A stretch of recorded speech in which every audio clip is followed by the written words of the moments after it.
Información. La opinión clara de los hechos, veraz, oportuna y sin sesgos. Este es nuestro editorial. La pandemia ha desnudado de cuerpo entero la debilidad del modo de vida que hemos creado. Y lo podemos resumir con la estadística actual de la abominable concentración de la riqueza mundial. El 90% de esa riqueza del mundo está en manos del 1% de la población. Hoy el secretario general de la Organización de Naciones Unidas, Antonio Guterres, hace un llamado urgente para consensuar un plan de vacunación mundial que revierte el acaparamiento de las vacunas contra el COVID-19. Señala también que 10 países han adquirido el 75% de todos los fármacos hasta ahora distribuidos para acabar con la pandemia. Mientras más de 130 países aún no reciben una sola dosis de vacunas. Y esto en razón del nacionalismo cruel de las naciones más ricas del planeta que las están acaparando. Hay que anotar entonces que la epidemiología no es un simple problema de salud, es también un problema político, porque la epidemiología es el estudio que se efectúa sobre el pueblo o la comunidad en lo referente a los procesos de salud y enfermedades. Y hay que implementar entonces buenas políticas a través de las decisiones que tome un gobierno. El ejemplo de malas políticas lo podemos ver en esta pandemia. A los amigos del poder se les garantiza la vacuna y se deja morir al resto. A Quito y Guayaquil se les garantiza 6 millones de vacunas, mientras que al resto del país nada le garantizan.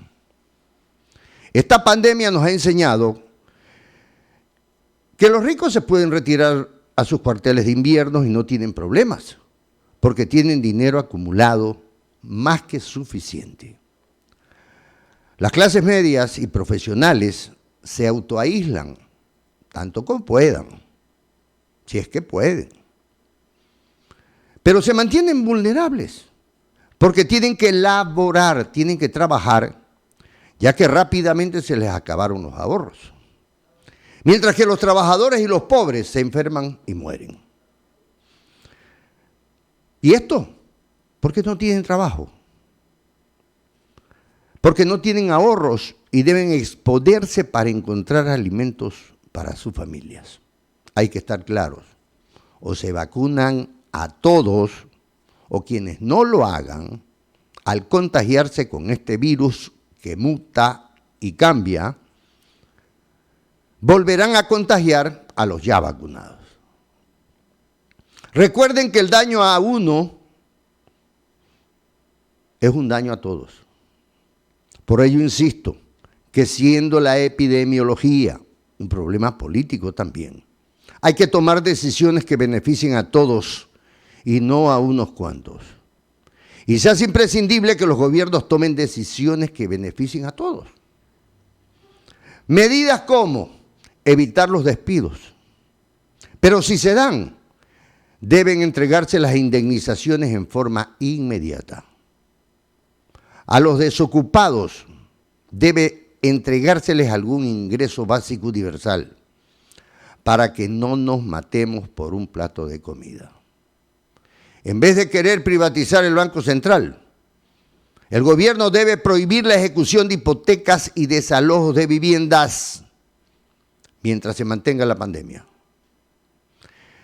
Debe desaparecer de una vez por todas el concepto de mora, que lo tiene estipulado el Banco Central del Ecuador en el 10%.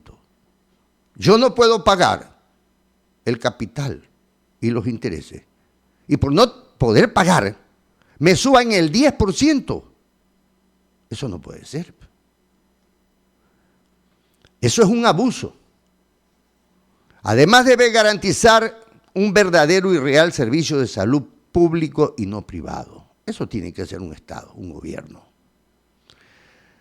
Porque si el sistema de salud lo hacemos privado, todo el mundo se verá obligado a tratar de mantenerse sano por sí mismo y se automedicará a la gente y las consecuencias son terribles. Necesitamos urgentemente, como necesidad mundial, cuidar el medio ambiente. Y esta es una decisión política que debe tomarse. Porque las élites económicas, en su loca y desesperada carrera por amasar fortunas, han atentado contra el planeta y lo están destruyendo. Contaminando las fuentes de agua, desforestando indiscriminadamente, quemando la vegetación de la Amazonia, que afecta al mundo, para matar o alejar a los hombres primitivos y que puedan entrar los colonos a deforestar. Lo que es peor, han empezado a alterar el ADN de los seres humanos y de los animales. Y aquí vamos a encontrar las causas de estas pandemias y de las que vendrán. Porque están mutando los virus de los animales y han empezado a contagiar a los humanos.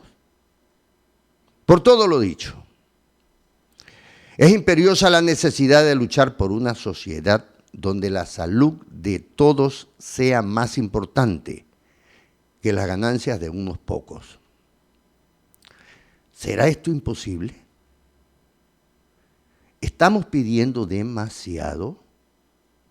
Insisto, la epidemiología es un problema político, en donde el tratamiento para el coronavirus y para sistemas relacionados con él deben ser gratuitos, sin preguntas previas sobre situación migratoria, para que nadie termine sin tratamiento por miedo o por falta de recursos.